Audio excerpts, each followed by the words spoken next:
Deputado Luiz Carlos Reins, pré-candidato ao governo do Estado pelo Partido Progressista, eu preciso lhe dizer, em nome dos presidentes de entidades e sindicatos que compõem as carreiras de Estado do Rio Grande do Sul, da alegria, da satisfação de lhe receber aqui, nesta tarde de hoje, e de maneira muito respeitosa, de maneira muito cordial, para ouvir os seus compromissos e a forma como o senhor vê os próximos 4 anos do Estado do Rio Grande do Sul. Nós temos feito este espaço democrático, essa participação que é uma prestação de serviço público, com todos os pré-candidatos. Colhemos este momento também para reforçar o convite a todos aqueles que colocam o seu nome à disposição do Rio Grande do Sul, porque entendemos como um momento ímpar para que nós possamos esclarecer não só os nossos associados, mas também os cidadãos do Rio Grande. A nossa satisfação aumenta na medida em que o senhor vem acompanhado pelo ex-governador Jair Soares, ministro da Previdência, ex-governador aqui com a gestão 1983, 1987. O governador Jair Soares, eu tenho absoluta convicção, e não fazer favor nenhum ao referir isto, que é uma referência para todo o povo do Rio Grande do Sul, em especial para o funcionalismo gaúcho. E mais particularmente ainda, para o soldado da Brigada Militar, para o soldado do Corpo de Bombeiros, para o oficialato da Brigada Militar e do Corpo de Bombeiros. Para o senhor ter uma ideia, no governo Jair Soares, o soldado da Brigada Militar ganhava o equivalente a 10 salários mínimos. O tenente da Brigada Militar, o equivalente a 20 salários mínimos. Isto a valores de hoje, por volta de R$9.000 o soldado estaria ganhando, tivesse sido mantido, e o nosso tenente algo em torno de R$18.000. Portanto, dizendo isso, acho que lhe presto a homenagem do tamanho da sua gestão, do homem público que é Jair Soares e daquilo que o senhor significou para o Rio Grande do Sul como desenvolvimento, como gestão séria, de probidade, e, portanto, lhe cumprimentamos, nós todos aqui reunidos, cumprimentamos o senhor também nesta medida. Referi da sua assessoria que o senhor traz consigo o doutor José Diogo, que é também candidato a deputado estadual. Pré-candidato a deputado estadual. Pois não. Muito obrigado. É importante, é uma formalidade, mas é importante. Pré-candidato a deputado estadual, procurador da República, muito bem-vindo. Da mesma forma, o Major Rafael Luft, que é nosso associado aqui e que é uma figura também muito benquista por toda a nossa Brigada Militar, que reconhece o trabalho e a qualidade do Major Luft.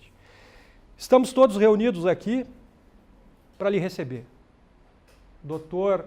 Josué Martins é presidente do Sindicato dos Auditores de Contas do Tribunal de Contas do Estado do Rio Grande do Sul. Dr. Marcelo Melo é presidente da AFISVEC, que representa os auditores fiscais. Nós temos aqui conosco também o Dr. Lourenço Orlandini, que é procurador do Estado do Rio Grande do Sul e fala aqui em nome dos procuradores do Estado. Temos conosco a doutora Juliana Coelho, que é presidente da Associação dos Defensores Públicos do Estado do Rio Grande do Sul. Temos também aqui o doutor André Coelho, que é promotor de justiça, fala em nome dos promotores de justiça do Estado. Dr. Altemir Feltrin, que é do Sindifisco, do sindicato que representa também os auditores fiscais. Na ponta da mesa nos dá o privilégio da companhia aquele que fundou a Associação de Oficiais e que hoje é o nosso vice-presidente, o coronel Marcos Paulo Beck. Conforme nós combinamos, o senhor tem 10 minutos para a sua fala de apresentação. Boa tarde, Marcelo, que representa aqui a Brigada Militar, e também o Corpo de Bombeiros, em seu nome, saudar aos demais membros, e veja a tamanha responsabilidade. Eu sei o trabalho que realizou o nosso governador Jair Soares, o último governador do meu partido, quando esteve à frente do Executivo gaúcho. Por lá passaram vários outros partidos, de 87 até agora, lá se vão 31, 32 anos, e a situação do Estado só piorou. Se pegarmos os níveis de segurança pública, de educação, de qualidade de vida, de saúde, enfim, qualquer nível que a gente for, hoje a situação do Estado é bem pior do que estava quando o Dr. Jair entregou o governo do Estado. tamanha é minha responsabilidade de, do mesmo partido, doutor Jair, sucedê-lo. Então, esse é o primeiro passo, a minha referência elogiosa ao doutor Jair, que eu sei que o Rio Grande hoje está comemorando a sua presença e também as carreiras de Estado, os funcionários públicos do Rio Grande do Sul, em geral, têm adoração. Tu falaste obrigado, posso falar os professores, enfim, qualquer categoria tem hoje uma admiração muito grande pelo doutor Jair. Então, minha referência, em primeiro lugar, a ele. Sou técnico agrícola, engenheiro agrônomo, produtor rural e já fui prefeito de São Borja. Essa é no meu quadro e estou no meu 5º mandato como deputado federal. Dentro do nosso partido, nós tivemos uma discussão interna e há uns 3 meses, recém, que estamos em campanha para dirigirmos o Estado do Rio Grande do Sul como pré-candidato hoje para governarmos o Rio Grande do Sul. E a gente sabe da dificuldade que passa o Estado hoje, vocês, e nós começamos agora anteriormente, com relação aos salários que não são pagos em dia, isso já é um problema, e os próprios investimentos que o Estado enfrenta hoje, e até para mim, como pré-candidato, a dificuldade de ter números do Estado. Então, isso é importante que você saiba que a gente não tem essas informações, vai no portal de transparência, parece que os números não existem. Então, nós procuramos, apenas, eu peguei com a FEE outro dia, entre dezembro de 2017, entre os inativos, agora de 2017, entre os inativos e do Legislativo, do Judiciário, do Ministério Público, fundações, autarquias, 213 mil inativos e aposentados e 174 mil ativos. Foi o número que eles me passaram. Pego algum número um pouco diferente que eu recebi do governo do Estado. Essa é uma realidade que nós temos que enfrentar e eu sei dessa realidade. Quando eu pego o orçamento do ano passado, 19,3 bilhões de juro, o Estado do Rio Grande do Sul pagou. Da mesma forma, o déficit da Previdência, entre o que arrecadou e o que gastou, deu mais 10,5 bilhões. Então, só aqui são 29 bilhões que nós temos aqui. Então, isso aqui é extremamente grave para um orçamento de 63 bilhões, que foi o ano passado. Essa é uma realidade. E dentro dessa realidade é que nós temos que conduzir os destinos do Estado. Da mesma forma, tenho andado no Estado inteiro e a gente vê o clamor do pessoal com relação às empresas que querem investir no Estado do Rio Grande do Sul, estão sendo afugentadas hoje. Tive agora, essa semana, sexta-feira, na região de Erechim, empresários colocando como é Santa Catarina, a dificuldade, a facilidade que tem lá e a dificuldade daquela região. Do Alto Uruguai do Rio Grande do Sul. Tivemos, há 3 semanas atrás, em Caxias, a mesma cobrança. Há um mês atrás, com o setor coreiro calçadista, as mesmas questões que eu estou ouvindo ali. Então, em cada lugar que eu vou, alguém quer investir no Rio Grande do Sul e parece que as coisas se dificultam aqui no Rio Grande do Sul. Então, esse é um desafio que nós temos. Nós não podemos trazer desenvolvimento do Estado, um Estado que hoje, a gente falava, por exemplo, do carvão, doutor Martins, e o Estado hoje importa mais da metade da energia que consome. E nós temos condições de sermos autossuficientes na produção de energia hídrica, eólica, solar, biomassa, carvão vegetal, enfim.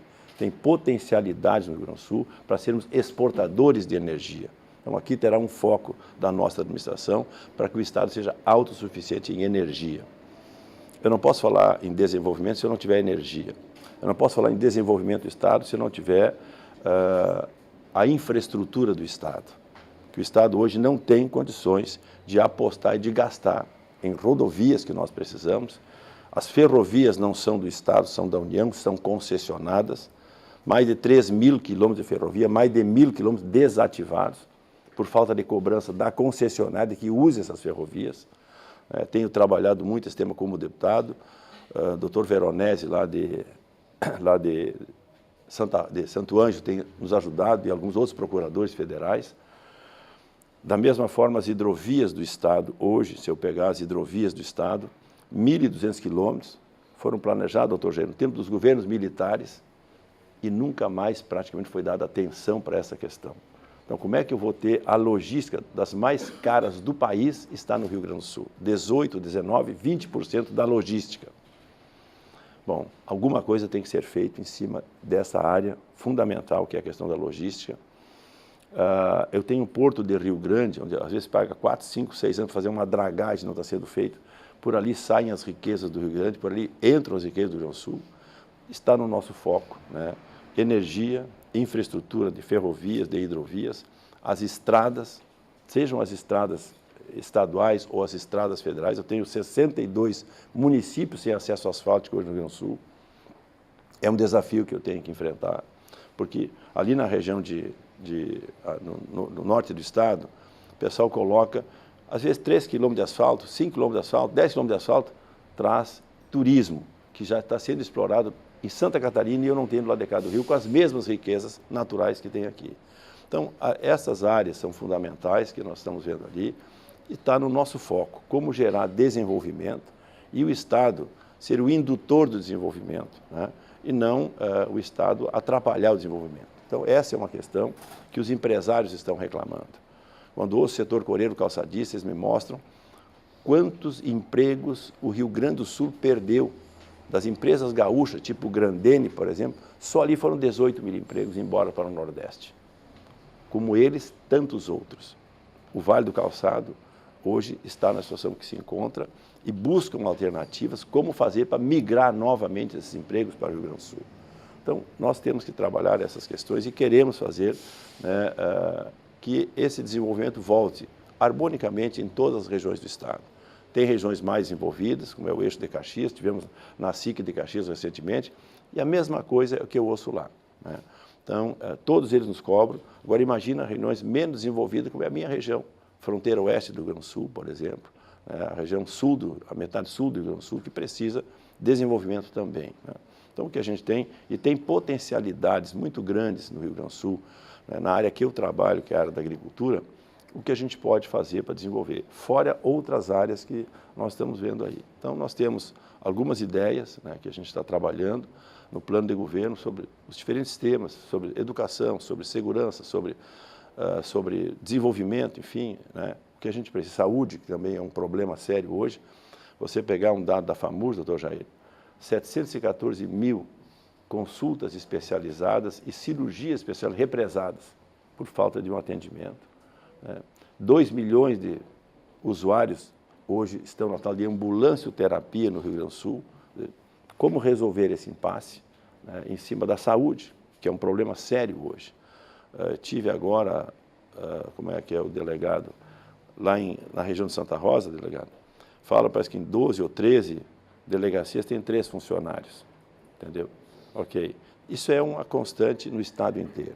Eu vou para qualquer área, nós temos esse déficit. Bom, mas o primeiro ponto é como resolvermos esse impasse, entendeu? Então, é o desafio que tenho, estou disposto a enfrentá-lo, então, como pré-candidato hoje ao governo do Estado do Rio Grande do Sul, sabendo todos esses desafios, mas nos anima dizer que o Rio Grande tem jeito, né? Então, esse é o primeiro ponto que a gente está colocando para vocês, falando assim amplamente. Depois podemos pontuar alguns pontos, alguns assuntos mais pormenorizadamente, né, para mostrar as saídas que nós temos do Rio Grande do Sul. Falei genericamente, podemos falar mais amiudamente.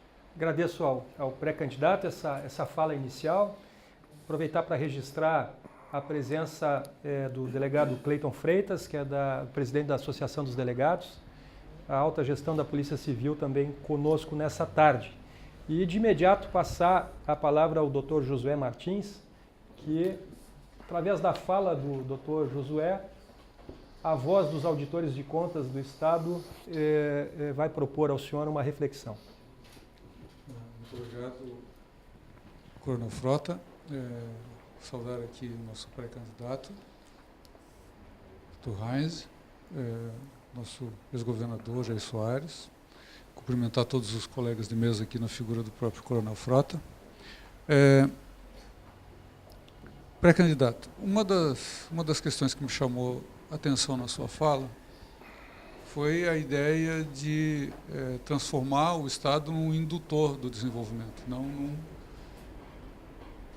num mecanismo que emperra esse desenvolvimento.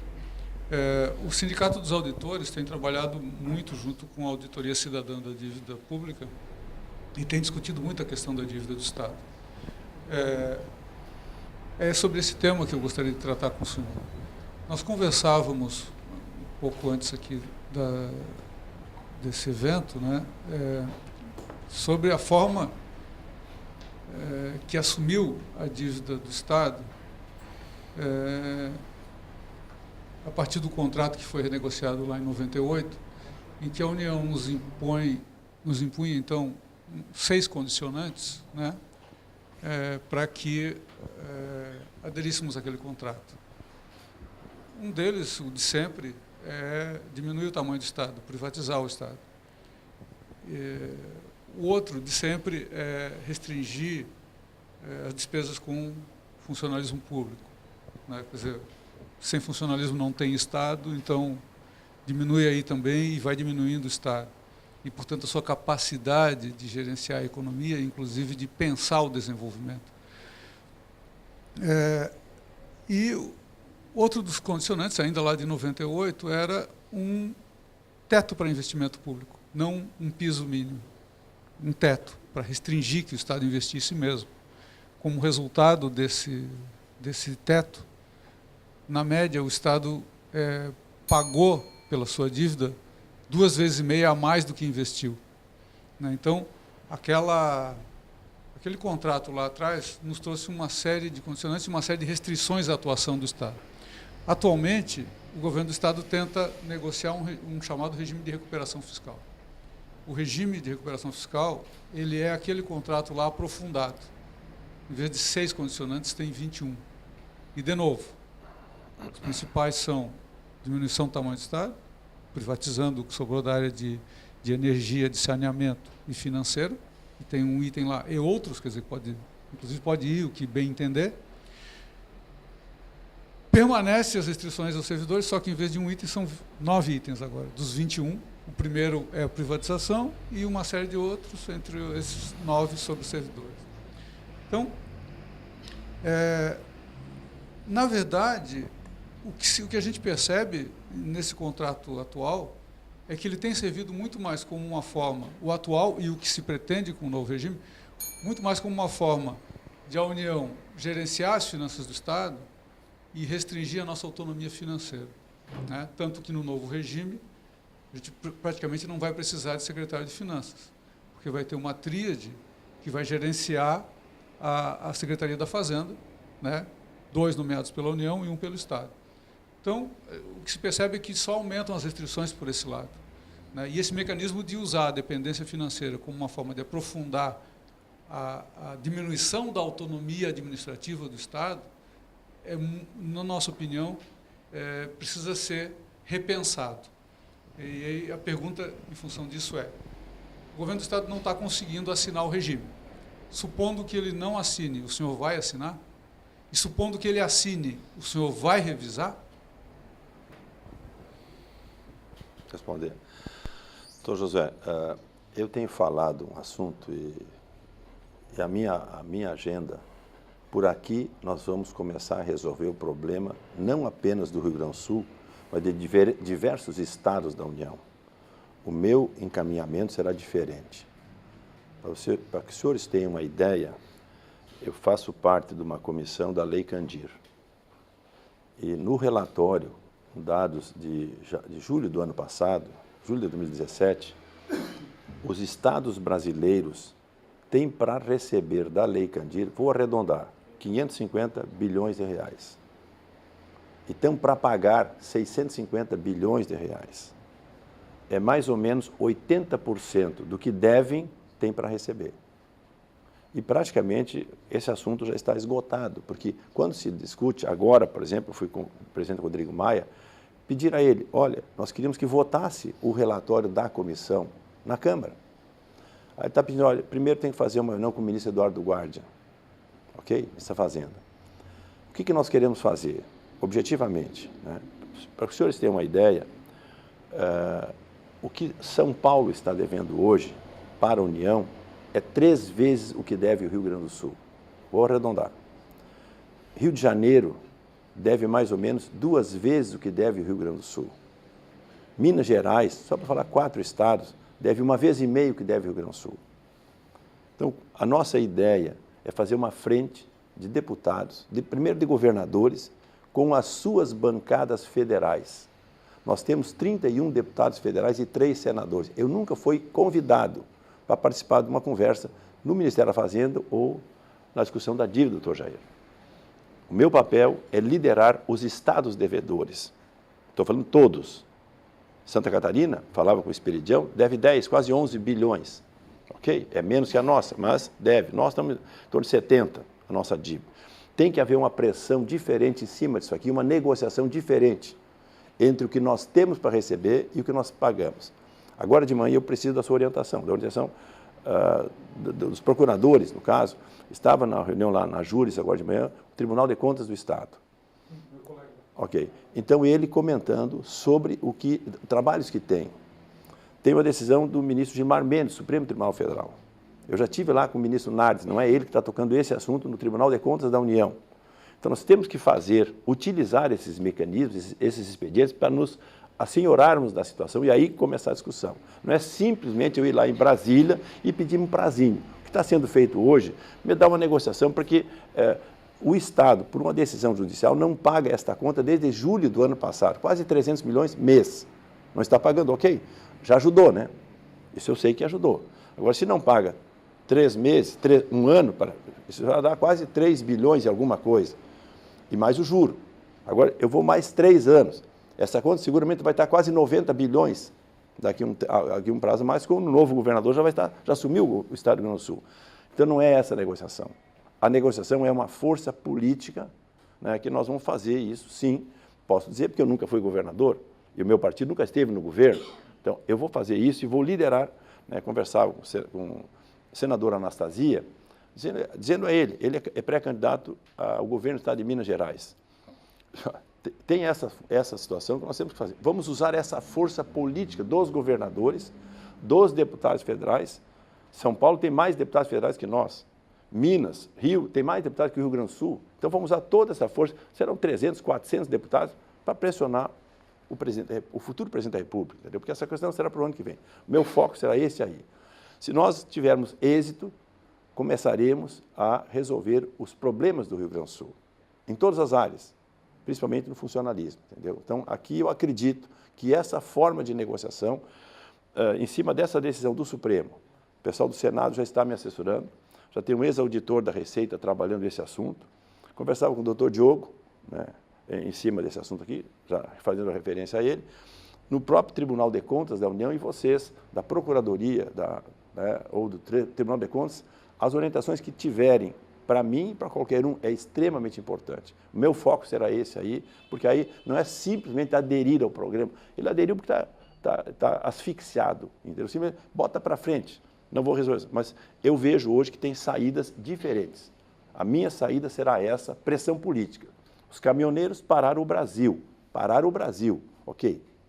Então, seguramente 300, 400 deputados federais dos estados devedores e dos estados que têm para receber em cima da Lei Candir, a minha ótica será, em primeiro lugar, trabalhar nessa direção.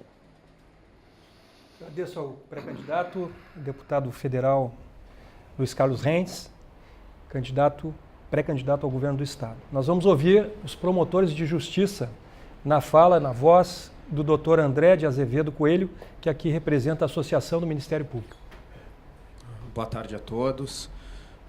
Coronel Frota, uma saudação especial aos oficiais da Brigada Militar, sua associação, por ter organizado esse evento, em nome de quem eu também cumprimento os demais colegas de mesa. Ainda tenho que estender um cumprimento especial ao governador José Soares. Saiba também do reconhecimento e da admiração que o Ministério Público tem pela sua gestão na frente do Estado do Rio Grande do Sul. Homem público que sempre conduziu as coisas de uma forma equilibrada, sempre cuidou do orçamento público, mas nunca colocou essa conta nas costas do servidor público, sempre valorizando o servidor público e encontrando uma solução de equilíbrio para a sociedade gaúcha. Deputado Reins, pré-candidato ao governo do Estado. Deputado, o Ministério Público ele é estabelecido na Constituição como uma instituição permanente, desvinculada aos demais poderes do Estado, elas possuindo as mesmas autonomias que que possui o Poder Judiciário. Dentre essas autonomias está a autonomia orçamentária. Tá? Ele recebe, pela Constituição, a partir dos 2/10, uma parcela do orçamento do Estado para prestar suas funções, que são funções típicas de Estado e que são as funções que refletem hoje os maiores anseios da sociedade brasileira. Nós temos no Ministério Público, nas suas 3 grandes funções, por exemplo, a função de persecução penal, e não há que se falar em segurança pública sem repressão aos crimes, e isso, num ponto final, o último elo dessa cadeia passa pelo Ministério Público, pelo Judiciário. Nós temos também uma função típica do Ministério Público, a função de fiscalização. O Ministério Público compete fiscalizar não só o Executivo, mas também o Legislativo e o próprio Judiciário, na sua prestação jurisdicional, em alguns processos. E nisso se inclui também o combate à corrupção, que é o outro. Se eu for selecionar, fora os clássicos educação e saúde, nós temos combate à corrupção e segurança pública, um dos grandes anseios da sociedade brasileira, e, por fim, a produção de direitos de titularidade difusa e coletiva. Eu gostaria de saber do seu compromisso, deputado, de preservar, nos termos que definidos na Constituição, a parcela orçamentária do Ministério Público, e se o entendimento é que essa parcela orçamentária ela não pode, de forma alguma, ser vinculada ou ser desvinculada da sua finalidade, que é o repasse ao Ministério Público. Doutor André, eu vou respeitar a Constituição do Estado, que a gente tem que fazer nesse sentido que a gente pretende fazer, né? E, em todos os sentidos, respeitando a autonomia dos poderes. Agora, veja que nós estamos hoje numa situação extremamente delicada do Rio Grande do Sul. O Estado está prestes a fechar as portas. Se eu não tiver êxito, doutor José, nessa questão aqui, bueno, as coisas serão extremamente delicadas. Então, em princípio, vou respeitar a autonomia dos poderes, sim. Entendeu? Judiciário, Ministério Público, Tribunal de Contas, Assembleia Legislativa, é a nossa ideia de fazer isso aí, respeitando os poderes. Agora, nos ajudem. É importante que vocês nos ajudem no processo do desenvolvimento do Estado. É fundamental que a gente possa fazer isso aí. Entendeu? Então, quero sim cumprir e respeitar a Constituição. Agradecer aos promotores de justiça e passar de imediato aos procuradores do Estado, na vez e na voz do Dr. Lourenço Orlandini. Boa tarde, nosso anfitrião Marcelo. Boa tarde, deputado, pré-candidato, demais presentes. Faço também uma menção especial ao ex-governador Jair Soares. Além de todo o tributo ao serviço público, eu sei que meu pai e minha mãe trabalharam na sua equipe em momentos diferentes, ambos na área da saúde, e é nesse ramo, então, que eu vou fazer o questionamento para o candidato. E talvez sou estranho porque um procurador do Estado vai perguntar sobre saúde, mas, na verdade, enquanto advogados do Estado que somos, advogados, acompanhamos a execução de políticas públicas e respondemos judicialmente a todas as ações que o Estado precisa responder ou precisa propor, nós vemos aí que o Estado do Rio Grande do Sul segue sendo o campeão em judicialização da saúde. Cerca de 90 mil processos ativos, né? Muitos muito bem ajuizados pela nossa Defensoria Pública, mas nos últimos anos nós notamos algumas diferenças na judicialização da saúde. Não só pessoas individuais começaram a ajuizar pedindo um remédio, um tratamento que o SUS não fornece, mas também começamos a ver os municípios e os hospitais ajuizando em função da ausência de repasse de recursos financeiros. Isso também veio acompanhado de um encerramento, de um incentivo hospitalar que era concedido pela Secretaria da Saúde aos hospitais. E vemos aí alguns reflexos, talvez, das dificuldades na saúde. Nós temos o mês de julho, agora foi recorde, 23 milhões só em bloqueio judicial em ações envolvendo a área da saúde. Então, isso no orçamento do Estado acaba sendo passado esse dinheiro direto ou para o paciente, ou para o hospital, ou para o município, e aí dificultando a gestão pelo próprio Poder Executivo. E quando não é o Executivo que está gerindo, quando é o Judiciário, por mais que tenha o maior respeito e sabemos do esforço, a gente sabe que o gasto não é tão racionalizado. Sabemos que aquilo que o Executivo teria razão, determinadas glosas ou um procedimento de licitação que poderia ser mais bem feito, acaba gerando um custo maior para atender aquelas demandas de saúde. Então, sabendo dessa questão e das dificuldades de repasse, especialmente para os municípios, o senhor falou em questões financeiras. Quais são os seus planos para a saúde? É fortalecer, regularizar? Como retomar a gestão da saúde justamente pelo Estado? Nós vemos hoje toxoplasmose numa região, nós vemos municípios fechando hospitais, então como reverter essa situação? Doutor Lourenço, na questão da saúde, que a gente já tem discutido com a equipe de médicos que tem tratado esse assunto, a gente quer fortalecer, primeiro, segundo os municípios, do governador Tarso até agora, tem quase 500 milhões para serem repassados para os municípios. Entendeu? E claro que aí cada prefeito também tem as suas limitações, né? Mas uma das coisas que nós vamos fortalecer em primeiro lugar, a baixa complexidade.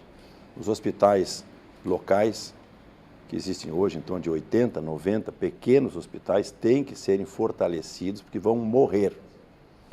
Mudar um pouco a questão da regionalização, para vocês terem uma ideia hoje, uma mulher grávida em São Francisco de Assis vai ganhar nenê, doutora Juliane, em Bagé, 200 quilômetros. Estava em Jaquirana outro dia, vi uma foto sua, do governador Jair Soares, quando se elegeu o governador lá em Jaquirana.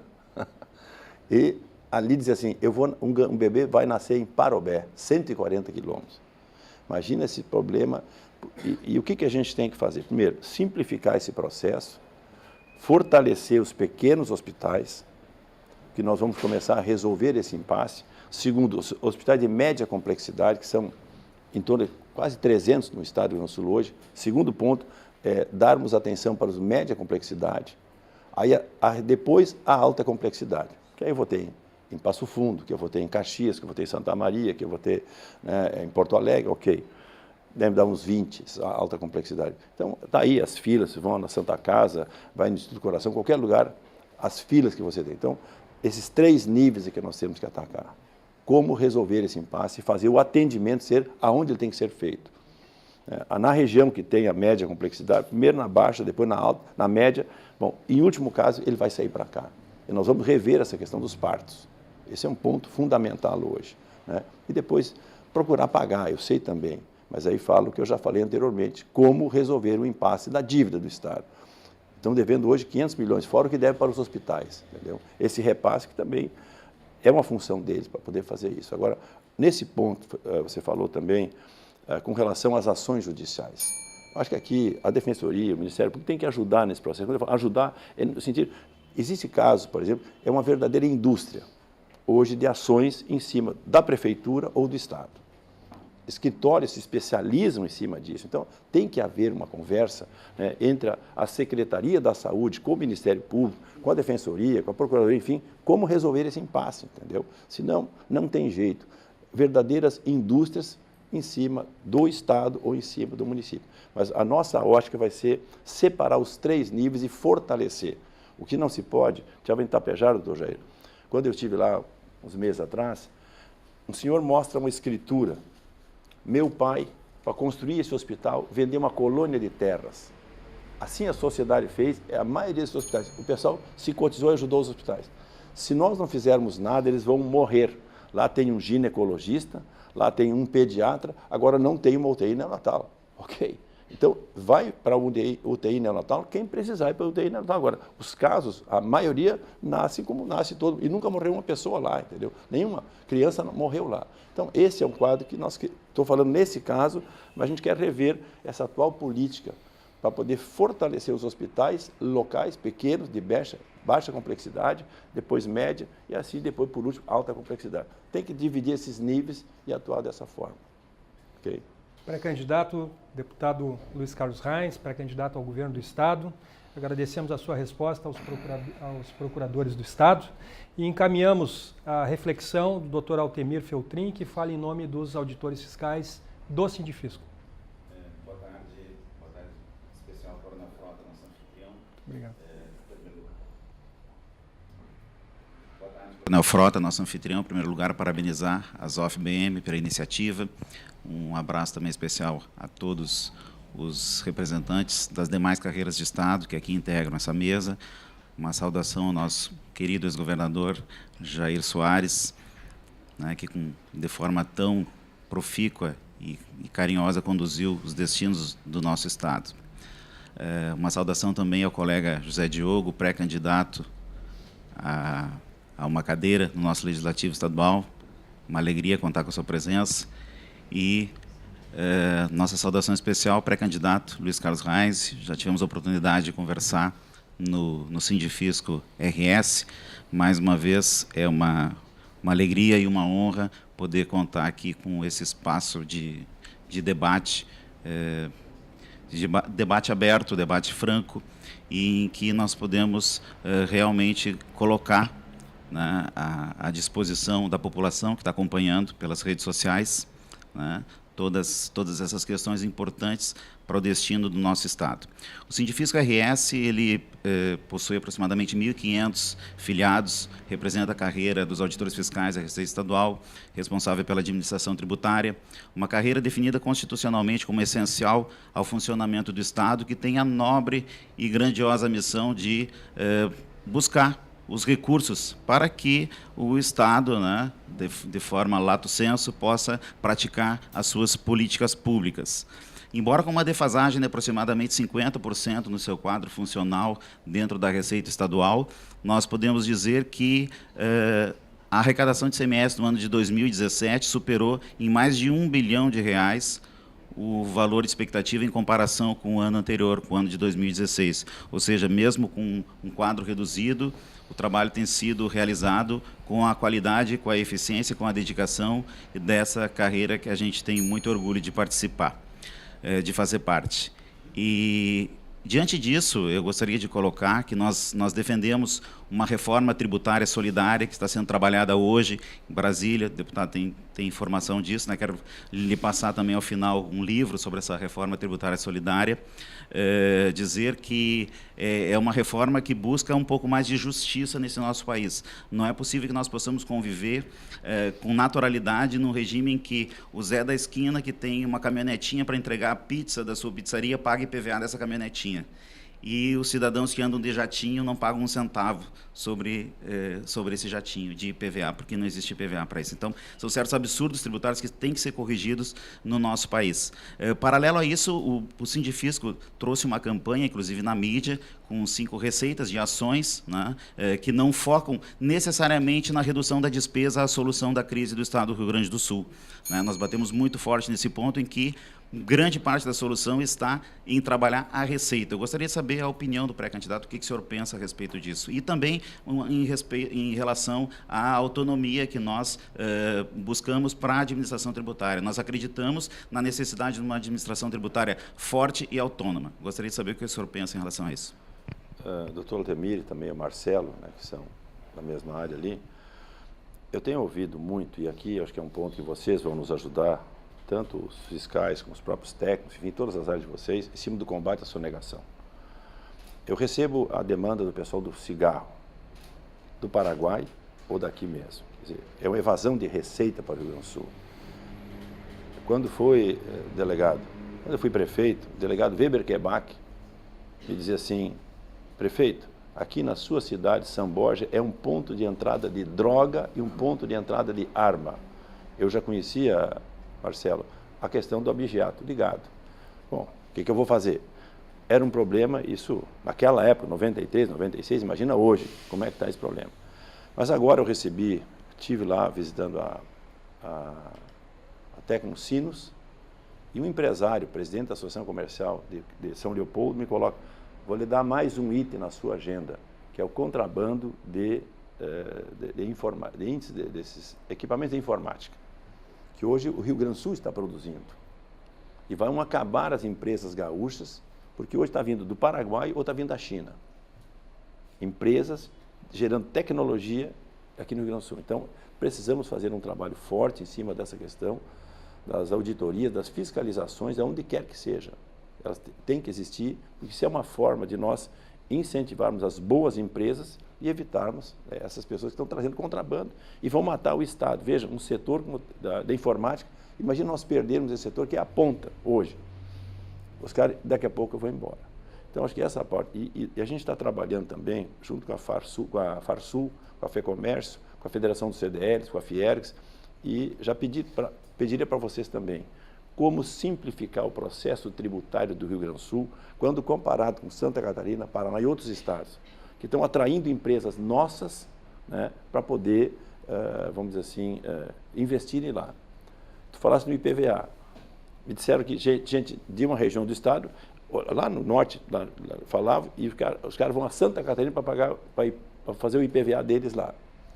A gasolina sai daqui do Rio Grande do Sul e o pessoal dizer assim, os alemão aqui de São Leopoldo vão na praia em Torres do Jair, eles abastecem o carro para chegar em Torres, depois vão em Santa Catarina no outro lado, para poder abastecer. Bom, alguma coisa nós temos que fazer aqui no estado, certo? Então esse sistema não dá mais, muito menos para investir aqui no estado, que as empresas estão indo embora. O setor calçadista me disse, ó, deputado, se eu tenho hoje aqui no estado, produzo 1 milhão de par, um exemplo, o senhor me cobra X de ICMS. E se eu quiser repatriar uma empresa dessas lá do Nordeste para cá, que eu tenho mão de obra melhor, e o senhor pega uma região menos desenvolvida do Rio Grande do Sul, traga aqueles empregos para essa região, não precisa vir aqui para o Vale do Calçado, vem para outra região, gerar tantos empregos aqui, eu não consigo ter uma vantagem fiscal? Essas coisas que eu preciso que vocês também me dêem orientação. Isso tem muita gente que volta para cá. O que eu não posso admitir é que vários governos do Jair perderam essas empresas, milhares de empregos, foram embora daqui. Eu não sei o que fizeram. Eu sei que essas empresas não estão mais aqui. O emprego foi embora daqui e a região empobreceu. Então, existe possibilidade e é o que nós queremos fazer. Por isso eu peço, nos ajudem nesse processo, né, na legislação tributária que nós temos que fazer, independente de Brasília, o que nós podemos fazer aqui no Rio Grande do Sul, entendeu? Então essa é a nossa ideia, porque com isso nós vamos resolver o impasse do emprego, que é tão carente aqui, e da geração de riqueza que nós temos aqui hoje no Estado. Okay? Obrigado, doutor Feltrin, muito obrigado, pré-candidato deputado federal Luiz Carlos Reis. Vamos ouvir os defensores públicos do Estado do Rio Grande do Sul, a partir da voz da doutora Juliana Coelho. Boa tarde, Coronel Frota. Novamente uma saudação, um privilégio estar aqui hoje com o senhor na ZOF-BM. Então, a minha saudação ao ex-governador Jair Soares também, a nossa grande saudação, nosso agradecimento, porque sabemos do comprometimento do senhor com a Defensoria Pública e que muito nos ajudou a crescer e estarmos hoje no nível constitucional e com o reconhecimento dentro do Estado do Rio Grande do Sul como uma instituição da confiança do povo gaúcho. Então, o nosso agradecimento ao senhor. Ao pré-candidato Luiz Carlos Reis, também a minha saudação. E eu venho aqui para trazer algumas ponderações para o senhor. A Defensoria Pública do Estado do Rio Grande do Sul e a Defensoria Pública em geral, ela é a única instituição prevista na Constituição Federal como promovedora de direitos humanos e ela vem exercendo esse papel com extrema combatividade. Mas essa combatividade, pré-candidato, eu quero dizer que ela não significa a jurisdicionalização, a judicialização dos processos, das causas que chegam até a Defensoria Pública. Até contrariando o que se imagina, a Defensoria Pública ela aumentou o seu número de atendimentos, mas justamente por existir a Defensoria Pública na maioria dos municípios e não em todos, é que a gente consegue a solução extrajudicial do conflito. E essa é a importância da Defensoria Pública, especialmente naqueles municípios pequenos, porque a Defensoria Pública ela dialoga com a rede de proteção e ela consegue obter a solução, o acesso à saúde, o acesso à educação, sem a necessidade de nós promovermos uma ação judicial. Então, é muito importante que a gente saiba esse papel importantíssimo que é cada vez mais assumido pela nossa instituição. E eu faço essa reflexão para dizer que hoje a Defensoria Pública ela conta com 464 cargos, mas nós temos 408 defensores públicos, ou seja, nós temos hoje 56 cargos para serem providos, portanto, temos um déficit de defensores públicos. Das 166 comarcas do Estado, nós estamos em 126 comarcas com atuação direta, 26 comarcas com atendimento em deslocamento, que não é o ideal, e nós temos 11 comarcas que não há Defensoria Pública atuando e que muitas vezes ocasiona isso que o senhor falou, que se precisa ir para uma outra comarca para se ter o atendimento, quando o senhor trouxe o exemplo do parto. Nós temos o comando constitucional de que até 2022 nós devemos ter defensores públicos em todas as unidades jurisdicionais. Então, eu pergunto para o senhor, e esse é o primeiro questionamento, como o senhor pretende cumprir com esse comando constitucional, sabendo da importância da defensoria pública para a promoção dos direitos humanos? E o meu segundo ponto de reflexão, e eu tenho trazido para todos os pré-candidatos, e não deixaria de ser diferente para o senhor, é a necessidade da inclusão de gênero. Como o senhor pode ver hoje nessa mesa, onde nós temos aqui a representação das altas carreiras de Estado, não há mais de uma mulher a não ser eu. Nós teríamos aqui também a doutora Marcela, pela APERGS, mas ela não pôde se fazer presente, então está em exercício o doutor Lourenço. Há uma necessidade urgente de ocupação desses papéis pelas mulheres e a necessidade, especialmente, de políticas públicas de inclusão e que assegure essa participação paritária de gênero. E aí eu pergunto para o senhor se há o comprometimento da gestão do senhor em vindo a ser eleito em reconhecer a necessidade de uma participação paritária de gênero nos cargos de poder. Doutor Juliana, primeiro com relação aos cargos, vamos procurar respeitar. Eu estou fazendo um compromisso, doutor Jair, e já é um grande desafio, como pagar em dia. Primeiro compromisso meu, professor, brigada militar, polícia civil, enfim, pagar que eles recebam em dia. Alguém até desafiou que eu não conseguirei fazer. Esse é o meu primeiro compromisso. O segundo compromisso, os cargos que eu sei, qualquer órgão hoje precisa, Polícia Civil, Brigada Militar, enfim, Ministério Público deve ter, como também na Defensoria. Eu não assumo esse compromisso hoje. Será a segunda etapa, com relação aos cargos. Eu sei que a Brigada Militar, por exemplo, o pessoal se aposenta de tanto em tanto tempo, eu não posso deixar, tem que ter um programa para poder cumprir essas metas, que daqui a pouco não fique um lapso tão grande. Agora, vamos fazer todo o esforço e o empenho. Agora, esse é o meu segundo compromisso, que eu não posso me todos, porque eu não vou cumprir. Resolvendo a dívida, as coisas facilitam, doutor José. Então, esse é o primeiro passo, mas eu sei que não vai ser uma tarefa fácil, que senão eu não resolvo em 2 ou 3 meses. Eu sei que vai ser uma longa luta em cima disso. Mas esse vai ser o foco principal, Como quando eu cheguei em São Borja, a ponte São Borja-São Tomé era reclamada desde o tempo de Getúlio Vargas, samborgense. Bueno, ela saiu na minha administração. Fui atrás da ponte, era um sonho de mais de 50 anos, nós conseguimos resolver, a ponte está lá. Então, esses desafios, o primeiro desafio é resolver a dívida do Estado. Vou trabalhar nessa direção com os elementos que eu já tenho.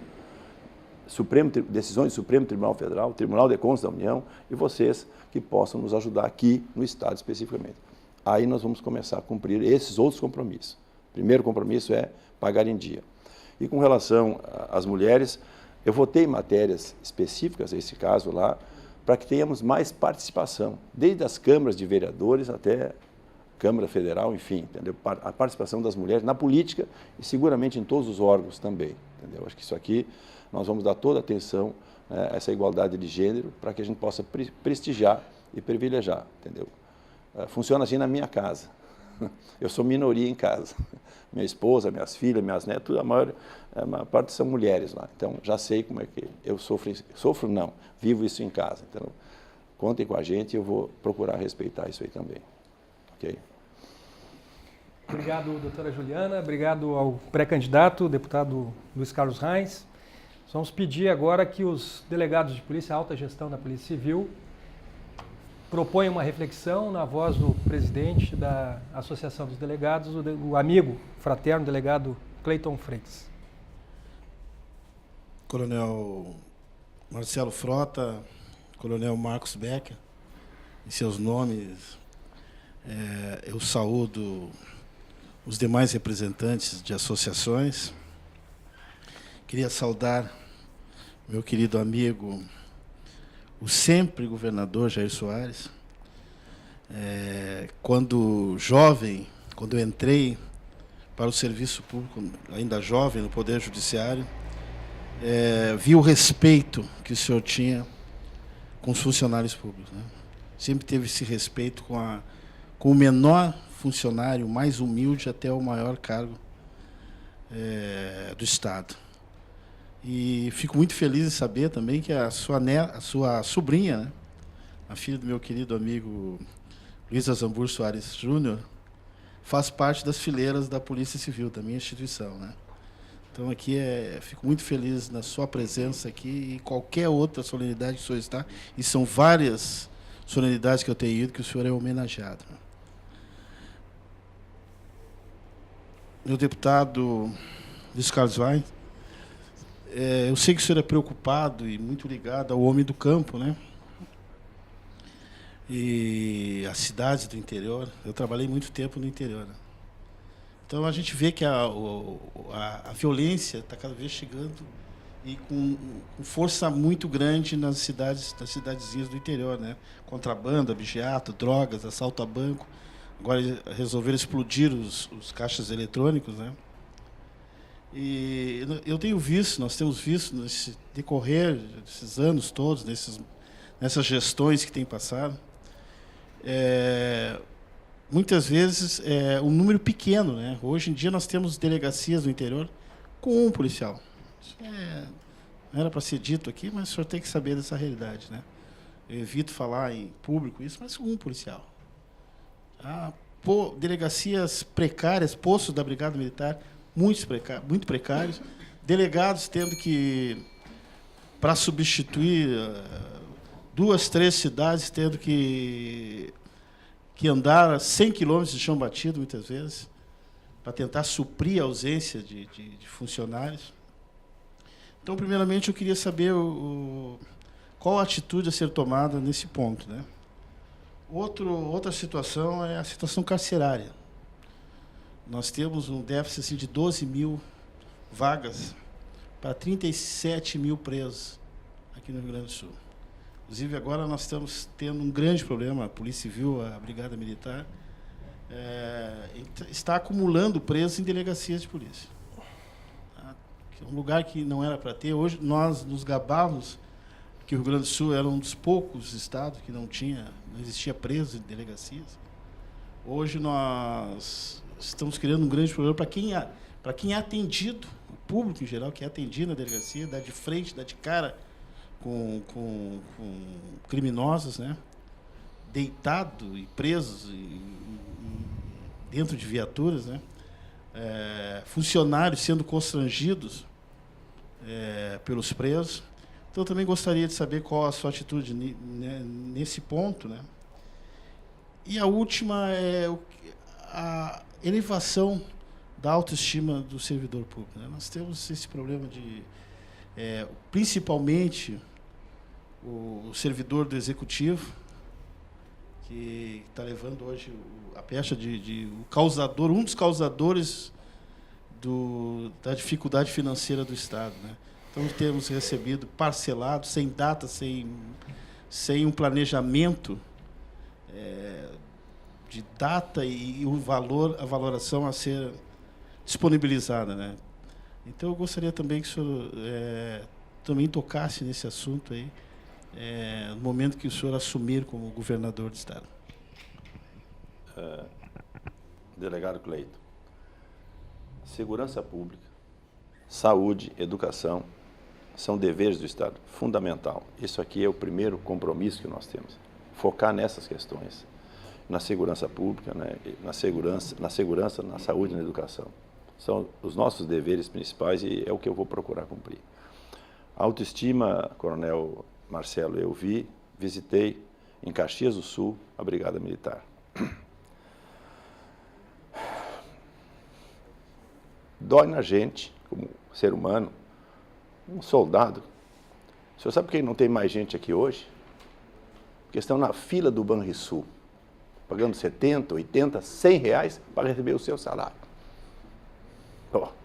Pelo amor de Deus. O que eu vou cobrar de um delegado de polícia, do inspetor ou de um brigadiano, por exemplo? Okay?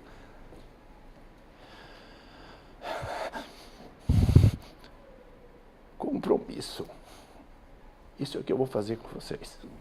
Pagar. Primeira coisa. Nós temos que ver... Eu vi essa Operação Floresta aqui, que fizeram aqui. Quando eu fui prefeito, 93 a 96, Alceu Colares era governador, eu tinha carro da Brigada Militar, do Polícia Civil, em cima dos tocos, porque não tinha um pneu, porque não tinha um motor, não tinha gasolina e não andava. Eu reuni, chamei a comunidade, sindicato rural, associação comercial, e o pessoal ajudou. As viaturas funcionavam. O mecânico, o motor é comigo, outro dava as peças. Nós fizemos isso acontecer.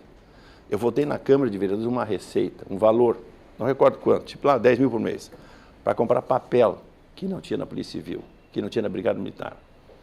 Contratamos CIEs para estar à disposição, para que o inspetor não fizesse um serviço burocrático que alguém podia fazer. Bom, nós ajudamos lá atrás, os carros funcionavam.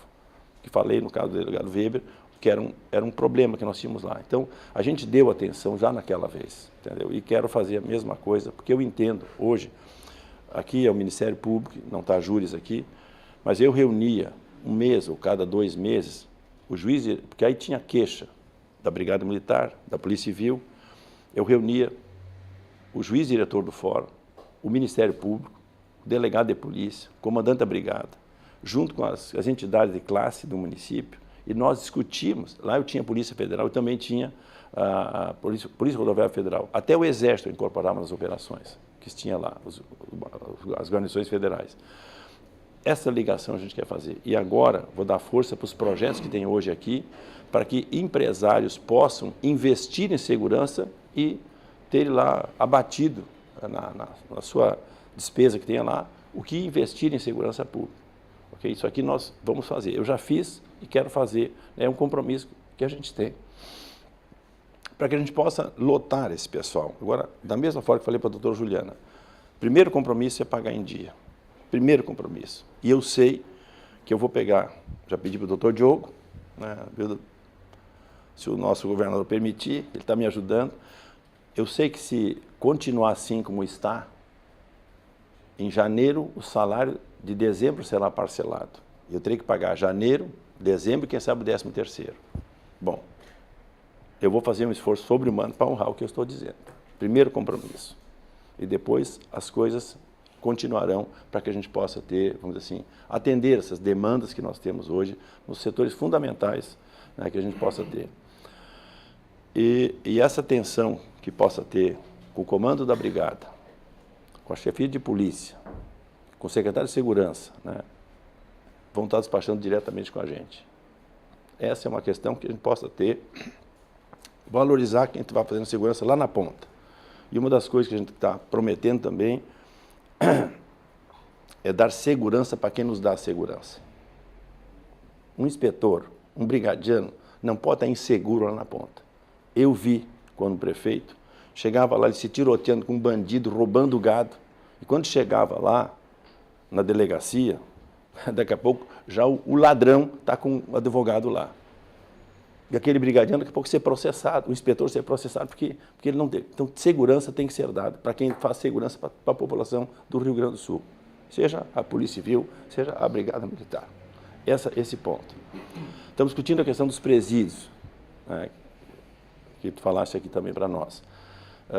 De que forma? Nós estamos pensando, nós temos uma equipe hoje de policiais civis, Brigada Militar, Bombeiro, SUSEP, GP, que desenhando, gente da ativa e gente aposentada, desenhando ações que nós possamos implementar. Estou ouvindo os segmentos, que conhecem o assunto para me dar orientação em cima disso aqui. E uma das coisas que nós já estamos formando uma ideia é que nós temos que tirar os presídios da Secretaria de Segurança Pública, vai para um outro segmento. Isso já está... Alguém já está nos orientando como fazer isso aqui.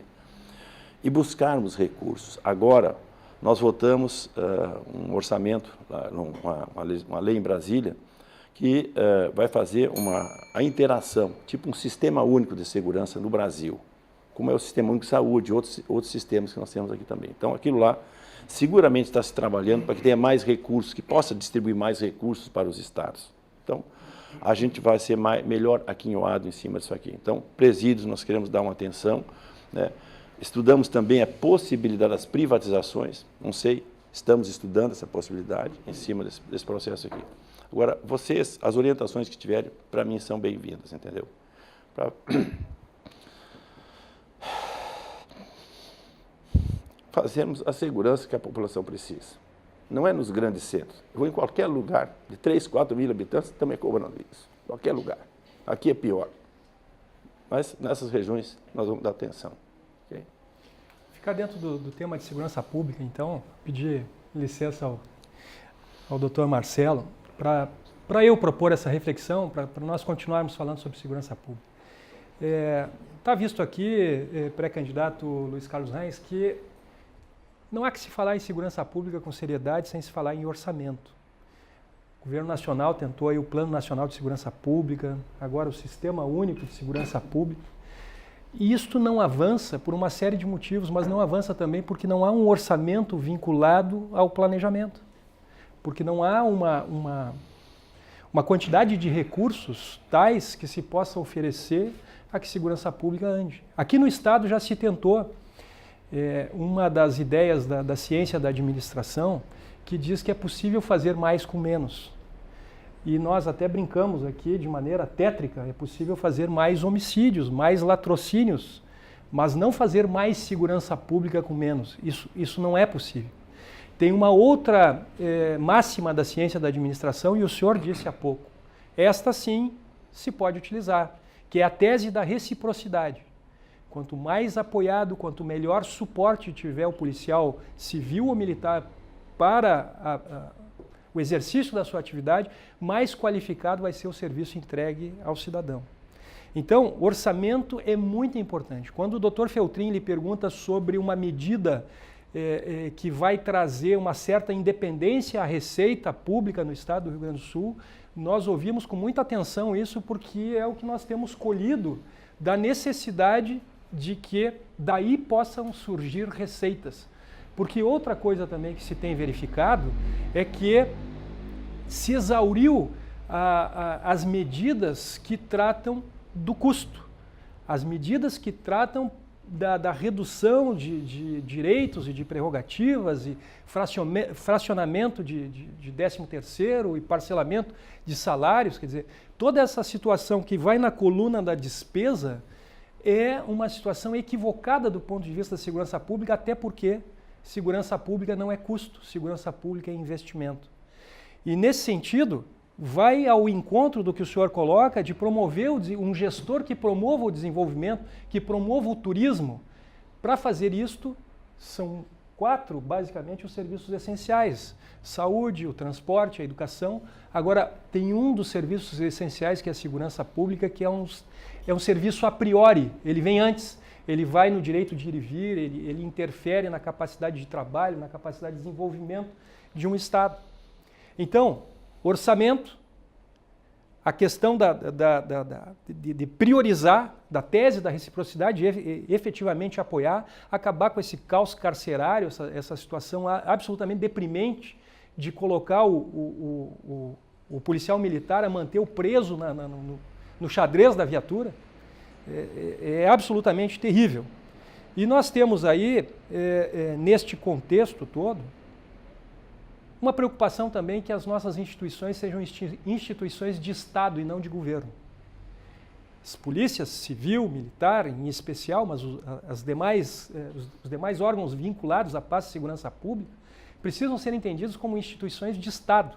A própria escolha do chefe de polícia, a própria escolha do comandante-geral da brigada, precisa ter adiante ali uma gestão mínima que possa ser assegurada, para que o sujeito não tenha a preocupação de que, se ele participar de ou determinar, às vezes até judicial, um interdito proibitório, uma reintegração de posse, ele possa dormir comandante ou chefe e acordar exonerado da função. Então, instituição de Estado e não de governo. E, por fim, o senhor fala na defesa dos diplomas legais, da Constituição Federal, da Constituição do Estado, não só no que diz respeito ao pagamento integral e no último dia útil do mês, mas eu lhe digo que das carreiras de Estado que aqui estão diante do senhor, os militares estaduais do Corpo de Bombeiros e da Brigada Militar são os únicos que não recebem de acordo com o mandamento da norma constitucional, ou seja, a remuneração na forma de subsídio. Isto é importante porque estabelece um nivelamento absolutamente necessário nas carreiras de Estado com os mesmos pré-requisitos de ingresso. Então, me desculpe me alongar um pouco e lhe propor essa reflexão, mas é dentro da questão de segurança pública que o senhor já desenvolvia. Ok, Coronel. É já o que eu havia falado do delegado Klein, né? Esse é compromisso e tenho falado isso e vou procurar respeitar. E a gente tem que priorizar. Eu tenho gado, eu tenho lavoura, eu tenho meu negócio há 44 anos. Lá eu elejo prioridades. Dentro da minha casa, com a minha esposa, tem prioridades. E terá que ser assim também no governo do Estado do Rio Grande do Sul. Prioridades. Quem é que eu vou pagar primeiro, para depois as outras questões que eu tenho que fazer, né? Vamos fazer isso e o Estado nos ajudem na geração do desenvolvimento. As carreiras que estão aqui, eu vou trabalhar muito essa questão. O Estado não pode ser indutor, porque não tem dinheiro para ser indutor. Não posso imaginar um orçamento da Secretaria dos Transportes de 40 milhões de reais. Agora, existe dinheiro nacional, empresas brasileiras, gaúchas, e dinheiro internacional para investimentos, projetos que nós podemos fazer no Rio Grande do Sul. Muitas coisas. Desde a energia, a infraestrutura, enfim. Tem recursos bons projetos. Agora, esse Estado, ele terá, e aí vocês podem me ajudar, eu vou cobrar ajuda depois de todos os segmentos, que o Estado possa atrair investidores para cá. Entendeu? Bueno, nós vamos buscar os investidores, gente que quer investir. Agora, o que o Estado não pode fazer é atrapalhar. Trabalhei, por exemplo, num projeto, numa planta de celulose na região da fronteira oeste. Ajudei a Votorantim lá na Zona Sul, depois lá na fronteira oeste. O empresário é um grupo sueco-finlandês, a maior empresa, a empresa mais antiga do mundo, 1.600 e alguma coisa, inclusive o dinheiro da Finlândia, o governo da Finlândia é sócio dessa empresa. Em 2014, os caras inauguraram um investimento numa região pobre do estado, né? Inauguraram um investimento de 3 bilhões de dólares, 2.500 empregos direto e fora o que estaria sucedendo depois, inauguraram em Colônia del Sacramento, no Uruguai, porque cansaram com a burocracia federal, todo um empreendimento que eu trabalhei para eles. Para conseguir as escrituras, compraram 45 mil hectares, nada a ver com faixa de fronteira, para conseguir as escrituras, levamos quase 4 anos. Mas quem vai investir? Eu não estou pedindo nada para o governo federal, não. Eu tenho dinheiro para investir, eu vim aqui, quero investir. E vocês só me atrapalham. Os caras cansaram e foram embora, está o empreendimento parado lá. 45 mil hectares plantados, 23 mil hectares de floresta plantada. Estamos tentando uma outra alternativa agora, como fizemos um projeto em Pinheiro Machado, que vai sair. Levou 3 anos a licença ambiental, dia 4 o pessoal tirou a licença ambiental e vão fazer um investimento de 350 milhões de dólares em Pinheiro Machado. Estou dizendo coisas que eu conheço, que já sei, estou trabalhando, entendeu? Então tem tantas coisas que eu não conheço, mas que o empresariado vai nos trazer. Se eu tiver capacidade, como eu venho da iniciativa privada uma vida, para vocês terem ideia, quando meu pai e minha mãe casaram em 1948, em Candelária, onde eu nasci, tinha um pequeno bar e um restaurante. Esse bar está lá até hoje, 70 anos. Ali com 6, 7 anos, que hoje eu não posso trabalhar. Aí é um problema que eu não podia trabalhar como menor, mas eu tinha que ajudar. Meu pai não podia contratar um garçom. Eu chegava da escola ao meio-dia, ia servir completo. Trabalhava de tarde, de noite. Bom, eu tinha que ajudar o pai e a mãe, é o que podia fazer, para ajudá-los. Fiquei até os 16 anos, quando eu estava em São Borja. Aí quando eu fui para Alegrete para estudar, mas 10 anos, pelo menos, eu trabalhei ali no barzinho do meu pai, entendeu? Então, isso eu sei. Venho, então, da iniciativa privada uma vida inteira, sei. Depois, quando cheguei em São Borja, 44 anos, estou fazendo isso aqui. Fui prefeito, estou 5 vezes deputado federal, então alguma coisa a gente aprendeu. Eu acho que eu posso contribuir com o Estado do Rio Grande do Sul, entendeu? Para poder fazer esse Estado andar para frente. E uma coisa que nos dói, quando eu pego uma pesquisa do jornal Folha de São Paulo e mostra que 62% dos jovens querem ir embora do Brasil, 46% das pessoas nossa já querem ir embora do Brasil, e o Rio Grande do Sul está dentro desse processo. Então, quando eu vejo isso, é um desafio que nos move. Como consertar e vocês todos têm que me ajudar. Vou valorizá-lo sim, né? Mas preciso da ajuda de vocês para que a gente possa fazer um Estado diferente. Não sei se alguém leu uma reportagem, Bruno Zafari, jornal 0 Hora, alguns meses atrás, falando da baixa estima do povo do Rio Grande do Sul. Um estado que desenvolveu Santa Catarina, que desenvolveu o Paraná. Você vê gaúcho, doutor Jair, em qualquer canto do Brasil. Governador, deputado, empresário, mega empresário, qualquer canto. Saíram daqui e fizeram o Brasil ser o que é. Partindo do Rio Grande do Sul, lá nos anos 50. Eu não posso dizer que esse povo, aqui só ficou gente ruim. Não, muita gente boa está aqui, igual ou melhor do que já saíram daqui. Então, essa é a nossa responsabilidade, tocar esse estado andar para frente. É o que eu quero fazer. Okay? Obrigado. Quando o senhor diz que nós temos que lhe ajudar, nós entendemos como dialogar o tempo todo, e isso é muito bom, porque é um anseio de todos nós. Os auditores fiscais, através da AFISVEC, o presidente, Dr. Marcelo Mello. Muito boa tarde, Coronel Frota. Agradeço mais uma vez o convite. Cumprimento os demais colegas das carreiras típicas de Estado. O senhor vê que as ideias fluem, né? As ideias surgem. O senhor conte com a AFISVEC na construção dessas ideias e saídas para o governo do Estado, o Sindifisco também. Nosso governador já foi muito bem elogiado pelos colegas, e o senhor tem um respeito grande do funcionalismo, e eu lembro uma emenda que o senhor fez na nossa Constituição, que estabeleceu o teto único no Estado, importante, especialmente para as carreiras típicas de Estado, embora ainda temos alguma coisa a avançar nesse teto único. Da sua emoção, da sua sensibilidade, a gente vê a sinceridade, pré-candidato. E, por isso, nos faz sentir assim que há saída para o Rio Grande. Na parte essa do pessimismo, temos que reverter esse pessimismo para um otimismo. Não podemos deixar que investimentos não venham para o nosso estado, vão para outros estados ou até para o Uruguai, como o senhor citou. Nesse sentido, temos o Fundopem, que atrai empresas para novos investimentos ou para ampliação de investimentos, que a gente pode lhe apresentar.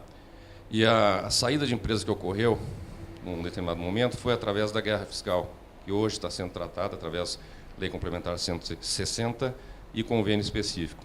Temos aí uma luz no fim do túnel em relação a isso. Esperamos que reduza essa guerra fiscal. Talvez falte redução de alíquotas interestaduais, outros para assegurar que essa guerra fiscal se reduza. No âmbito da administração tributária estadual, temos plena certeza, nós, auditores fiscais, que um órgão autônomo dedicado à Receita, e hoje nós temos a questão da dívida, a questão da folha de pagamento, a questão das despesas, todo secretário de Fazenda se ocupa prioritariamente desses assuntos. Lhe sobra pouco tempo para pensar a Receita. Então, precisamos ou de uma Secretaria de Receita, com alguém tratando especificamente do ingresso público, ou uma administração tributária estadual com uma certa autonomia nos moldes da PGE ou do Ministério Público, né? Isso, com certeza, trará retorno sem aumento de tributação. Isso podemos lhe assegurar. Temos o exemplo, para dar, antigo já, da Secretaria de Tributação do Rio Grande do Norte. Esse estado saiu de 0,5% de participação nacional para 1% com a criação da Secretaria de Receita. Então, fica a dica para o senhor. Na questão do otimismo, temos um programa gaúcho de cidadania, que está especificado, basta alguém incorporá-lo e implementá-lo. Dentro dele, né, tem o estímulo ao consumo de produtos gaúchos, com selo de produto gaúcho. Hoje, se vai ao supermercado, se quiser comprar um produto gaúcho, eu brinco, né, tem que levar a lupa para saber que é do Rio Grande do Sul. Nem que o gaúcho queira fazer isso hoje, está difícil. Então, esse programa, junto com a nota fiscal gaúcha, vai dar retorno. Podemos fazer mais com mais, né? Mais economia, mais empregos, mais renda e mais arrecadação.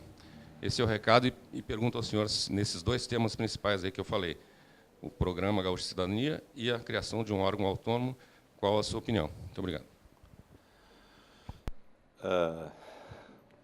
Eu estou vendo o enxugamento da máquina pública e priorizar nas atividades fundamentais. Agora, na questão da receita, do desenvolvimento, que a gente está vendo como, de uma secretaria que nós vamos ter, essas pessoas sejam, vamos dizer assim, encarregadas da captação e de buscar esses empreendimentos. Tem empreendimentos que já estão no Rio Grande do Sul, e tem uns que terão que vir para o Rio Grande do Sul. Tem o setor florestal, temos um projeto de 350 milhões de dólares, tem 5 para fazer iguais àqueles. Okay? Isso vai gerar receita. É um setor importante, que é a área que eu trabalho. Nós trabalhamos a questão da olivicultura. O Brasil importa 100% do azeite, 100, vou dizer 100, e 100% da azeitona. nós seremos autossuficientes exportadores. Só o céu é o limite, coisas que eu trabalho. Então, outras questões da mineração, por exemplo, o carvão é um ponto, mineração é outro ponto. Tem gente querendo investir no Rio Grande do Sul, então tem que ser alguém que possa atrair investimentos. E sim, tem que cuidar da questão tributária. Não vou dizer que nós vamos fazer Secretaria de Receita, mas essa parte vai estar atrelada, sim, à Receita, como fazer atração de investimentos, né, para que essas empresas venham. Turismo, então, Pedro Bertolucci, que hoje é o Papa, foi um dos que ajudou Gramado ser o que é hoje, está desenhando um programa de turismo para o Rio Grande do Sul. Cada região eu tenho, vou na fronteira, vou nas Missões, vou na região norte, qualquer lugar, não é só no Vale das Hortênsias, naquela região que tem turismo, vou na praia, qualquer lugar que temos aí hoje. Então, isso aí, nós vamos desenvolver algumas coisas interessantes, né, que a gente quer apresentar para a sociedade gaúcha, para poder estimular a receita. Então, precisamos das ideias de vocês, sim, né, nesses modelos ali, para que a gente possa fazer a atração dos investimentos tão necessários para o Rio Grande do Sul. Agora, eu tenho que simplificar o Estado. Burocratizar é extremamente complicado, o pessoal não quer vir mais para cá. Vão para Santa Catarina, vão para o Paraná, vão para o Nordeste, vão para o Paraguai e não querem vir para cá. Não posso fazer isso aí. Eu não vou fazer nada, entendeu? Então, esse é o nosso grande desafio, como fazer essas coisas acontecerem. Preciso da ajuda de vocês. Quando o senhor toma uma água, nós estamos nos encaminhando para as suas considerações finais, os 5 minutos que são reservados ao pré-candidato. Eu sempre colho esse ensejo, esse momento, para convidar os demais pré-candidatos ao governo do Estado do Rio Grande do Sul que venham até a Associação de Oficiais para que nos oportunizem esse debate com as carreiras de Estado, e não só para os nossos associados, eu repito, mas também para que o povo do Rio Grande possa conhecer o que pensa o pré-candidato para o Rio Grande do Sul dos próximos 4 anos. É um momento de prestação de serviço e nós temos a convicção, deputado Luiz Carlos Reins, pré-candidato ao governo do Estado, que o governador do Estado do Rio Grande do Sul terá passado por essa sala. Firmes nessa convicção porque convidamos a todos. E aqueles que aqui vierem, certamente são aqueles que respeitam o povo do Rio Grande, que respeitam o seu funcionalismo, as suas carreiras, os militares estaduais, do bombeiro, da brigada militar.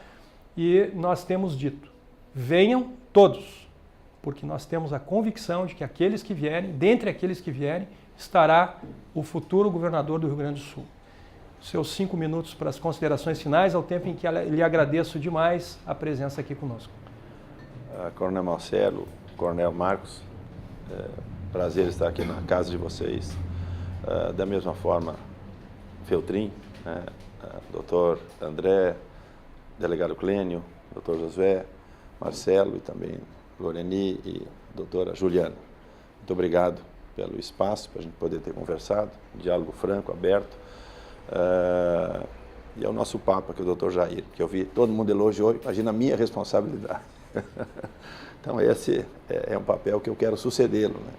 Depois dele, meu partido nunca governou alguém, ele esteve lá no dia do nosso lançamento, então eu tenho procurado me inspirar nas ações que ele fez pelo Rio Grande do Sul. Então esse é o primeiro ponto. E respeitar, sim, as carreiras de Estado. Eu não posso, vamos dizer assim, sem eu valorizar o servidor, o que eu vou cobrar, de que forma eu vou prestar serviço ao Estado do Rio Grande do Sul, nas áreas que vocês todos estão militando hoje. Então esse é o compromisso e já referi aqui, no desenvolvimento é que nós vamos alavancar o Rio Grande do Sul diferente. E na simplificação dos processos que nós temos hoje, né, nós vamos resolver o problema de energia, que é fundamental. Eu não posso ter desenvolvimento sem energia. Imagina que eu pego um prefeito lá já faleceu, lá de Panambi, o doutor Jair conheceu, Miguel Schmidt-Prim, prefeito Miguel e o Chico pegam lá para fazer lixo, para fazer energia de lixo, 7 megawatts de energia, leva 3, 4 anos para tirar uma licença ambiental. Lixo, que hoje vocês conhecem os aterros sanitários do Rio Grande do Sul inteiro. Às vezes chegam a andar 170, 200, 300 quilômetros, alguém me disse que para poder depositar um lixo. Lá da região norte do estado, traz aqui para Minas do Leão. Imagina. E nós já temos um projeto para aquela região. Só nisso aqui nós temos 250 megawatts de energia para produzir no Rio Grande do Sul, com lixo. Lixo que está indo fora. Dá para gerar emprego, doutor Clênio, para as cooperativas de catadores, que eu fiz uma cooperativa quando eu fui prefeito de São Borja, copiando o modelo que Colares havia feito naquela época, com alguns catadores aqui. Fiz lá. Energia, o Estado tem solução. Infraestrutura, com recursos externos, o Estado tem solução. Nós vamos fazer isso, trabalhar, tem que atuar nessa parte. Portos, hidrovias, ferrovias, nós vamos fazer isso acontecer. Vamos mostrar coisas diferentes que nós temos para o Estado do Rio Grande do Sul. Então, para gerar desenvolvimento, fazer com que o empresário possa ser estimulado a voltar a investir no Rio Grande do Sul e que eu não possa atrapalhar o empresário. Que seja um Estado, e vocês são fundamentais para que eu possa oferecer segurança, ou saúde, ou educação, que o Estado possa andar para frente. Esse Estado é o que todos nós, vocês querem, eu também quero, os gaúchos querem esse Estado. Vamos fazer isso. E aí, Marcelo, a emoção é pela responsabilidade. Que eu sei que estão nos meus ombros. E aceitei esse desafio para cumpri-los, entendeu? Muito obrigado a vocês. Muito obrigado ao pré-candidato, ao governo do Estado, deputado Luiz Carlos Reins. Eu quero aproveitar também esse momento para cumprimentar, agradecer demais aos senhores. Foi uma jornada e tanto começado hoje pela manhã, era 9 horas da manhã mais ou menos, agora são praticamente 15h20. Então os presidentes de entidade, os senhores assim que mostraram a parceria esta que a ZOF tem procurado também de alguma forma corresponder na mesma medida, na mesma modulação.